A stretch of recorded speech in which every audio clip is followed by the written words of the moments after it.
Yan na. Matatapos na sila kay.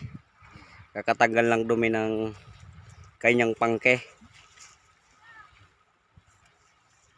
Yan o, malapit na. Laladlad namin yan mamaya sa ilog. Binanuahan River. Saan nga yung ba yung ay lakay yung ano mo? Yung pinapangkahan mo doon sa inyo? Cagayan River. Cagayan River. Ikaw yung nag-harvest doon ng mga janitor fish? Hindi. Ano mga isda doon? Ang pinadalhin namin doon mga karpa. Karpa yung isda doon? Karpa, kanduli. Yun ang wala rito. Pero dito naman, maraming isda rito na wala.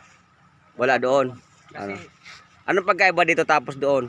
malapit ang dagat rito. Pag nagtatawog, High tide. nag-high tide, nagpapasok yung mga isda ng Doon hindi abot ng ano, high tide. kasi malayo kami sa Cagayan.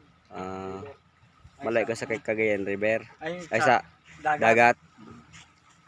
Hindi nakakaabot yung high tide sa amin. Kaya ang marami ron karpa. Yan, ilalagilad namin ni Lakay. Yan o. Try natin ito.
Dito sa gilid.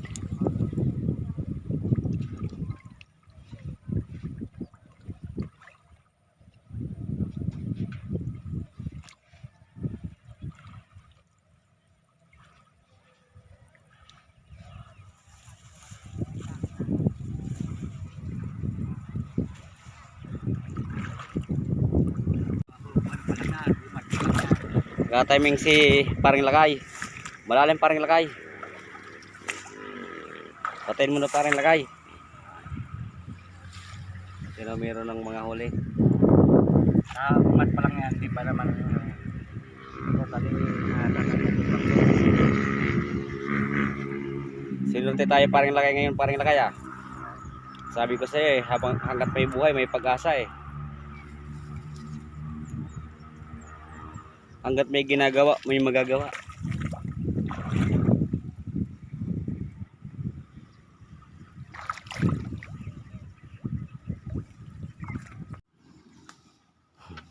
Yung si Paring Lakay. Lagyan natin sa tubig. Talog-talogin natin. Tumutunog eh.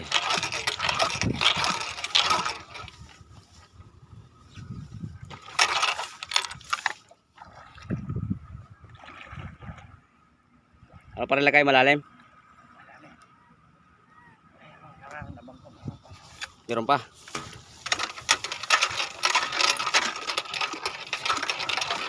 Kamay natin videohan kasi tutulong tayo sa paghanap buhay. Lakay yung pangke niya. Tinatanggalan ni Paring Lakay yung kanyang Para makita pangke. kung ilan naman ang nadali. Pangke na yan.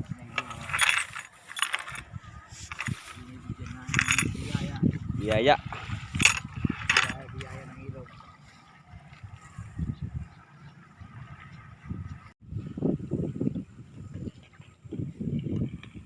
Sana pa rin madagdagan pa no.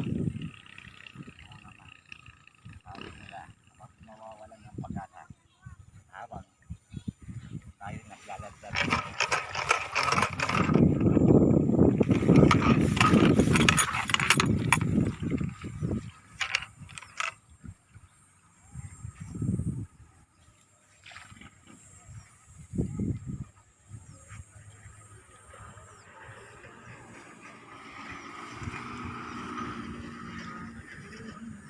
Tupad ka para ilagay. Tupad. Ang natutupad ko natin. Di, tupad yung uniform mo ah. Hindi. One lang yan. Costume. Bigay lang. Ah, bigay. Hindi ka kasali sa tupad. Pero hindi natupad ng pangarap ko makasali sa tupad. Ay, hindi ka na tupad yung kamakasali ka sa tupad. Pero ba't may damit ka ang ganyan? Ibinigay ng mga nagpapala na nakasali sa tupad. Ah, si binigay sa'yo. Buti pa sila natupad yung gusto mo eh. Natupad daw. Pero ako, hindi. Natupad lang na mabigyan ako ng damit na Tupad. Pero hindi natupad. Yung natupad naman yung isda na hinahanap natin. Oo. Sana meron. Meron naman ang mga nakaswerte naman ngayon. Pero inaayos ko muna.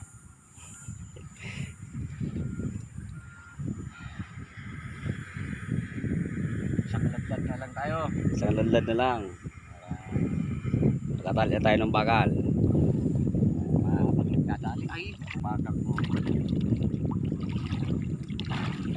Nakayin na lang. Pwede naman na punit.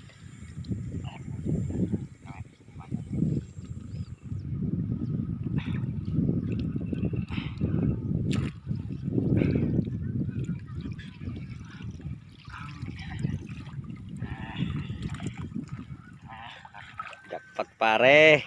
Pantawan tayo. Isda.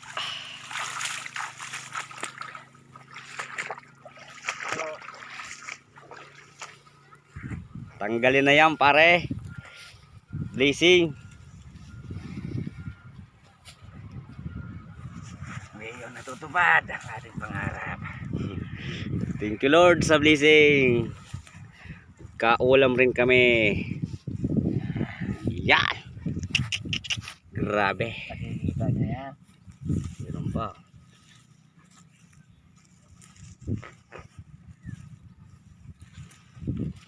Jackpot pare.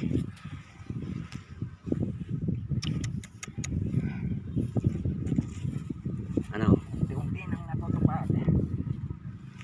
Ilang piraso to pare? Sa 2, 3, 4, 5, 6, 7, 8, 9, pare. Siyam. Blessing. Blessing. Thank you Lord sa blessing.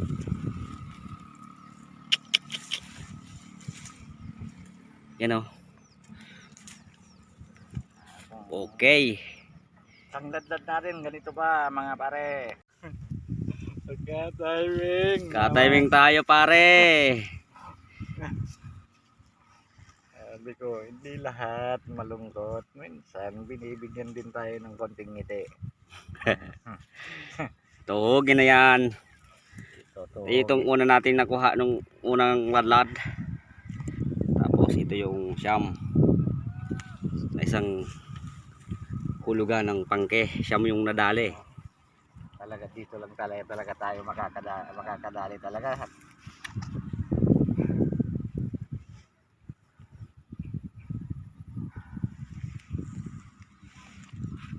Di po baga. Kabaliw sa bilang yan. Bahala na.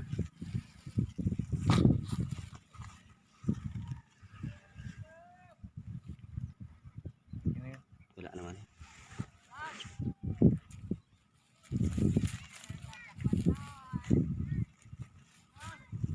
Buti din nagkawala oh. Naglilitong-litong sana oh. Oo. Tanggal eh. Tanggal. Oo. Ito. Hindi matatanggal yan basta nakaset yung ulo sa tela. Kasize nga yan. Kasize niya. Okay, tuhog pare. Blessing ni Papa God.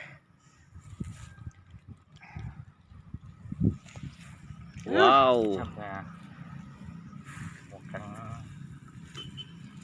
pagkas sa aming mga mukha ang ngiti mo ngayon at Ano masabi mo paring lakay? sabi ko nga, hindi tayo nawalan ng pag-asa kaya ito, binibigyan na tayo ng biyaya.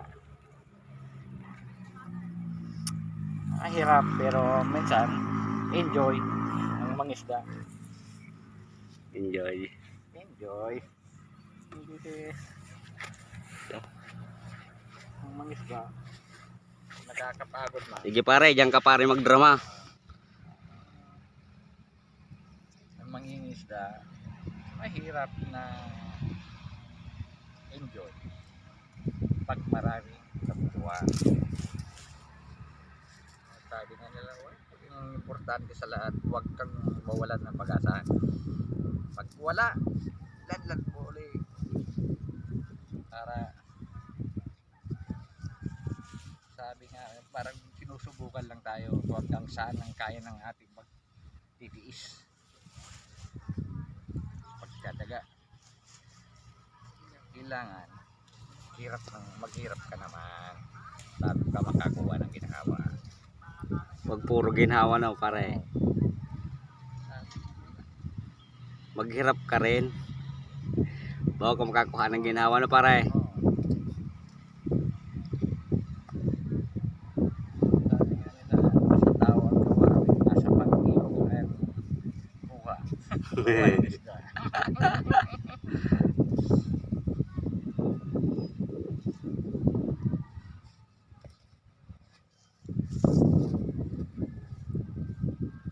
Parang nililinisan mo na yan ah. Parang itatago mo na yan ah. Parang diretsong ladlat tayo mamaya. Press na press, lulutuin mamaya Pang ulam. para mapawi ang aming kapaguran. Imahigop-higop kami ng sabaw ng isda sa Binanuan River.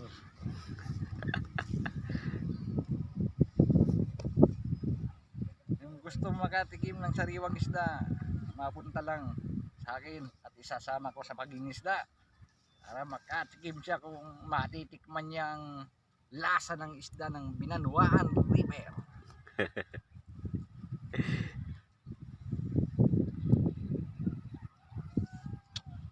Mukhang bumibigat na yung lagayan namin ah.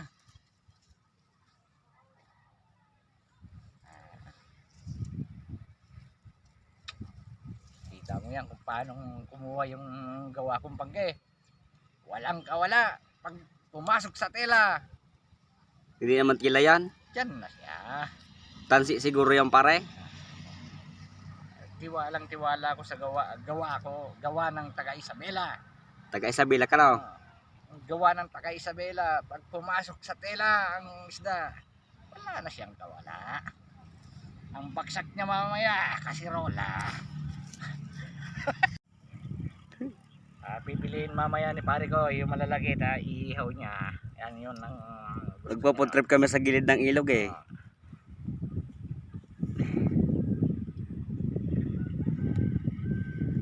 Itong isda na nakuha namin, ito yung sinasabi nilang Gloria. Gloria na tilapia no. Gloria, ito yung mga bagong isda na marami ngayon sa ilog. Gloria. Masarap siya. Hindi naman yung lumalaki siguro Ito man. yung mga pinakawalan noon nung kapanahonan pa ni Gloria Arroyo. Ito yun. Kaya yung pinangalan sa kay Gloria. Oo. Ay, malasa siya. O, nakita nyo yan. Dala-dalawang magkatabian. Yan ang mga gawa ng taga Isabelang pangki. Talagang kahit magtabi-tabi sila dyan, magbuhol-buhol sila, ang kayang-kaya dyan puluputan.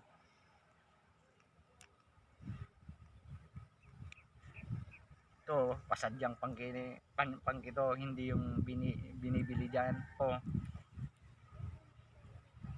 kaya yung mga gustong magpagawa sa akin, mura lang.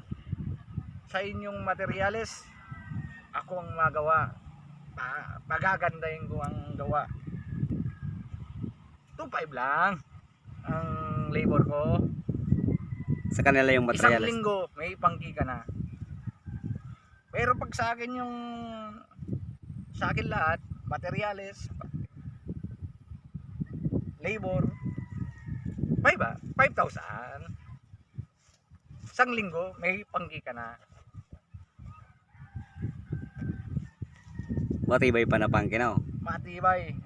quality, subok na. Subok to quality. Yung mga hindi gaya ito, yung mga nabibili dyan na ginawa mo Lunes, sira Martes. Okay na yan, Ito, wag na tayo magsiraan.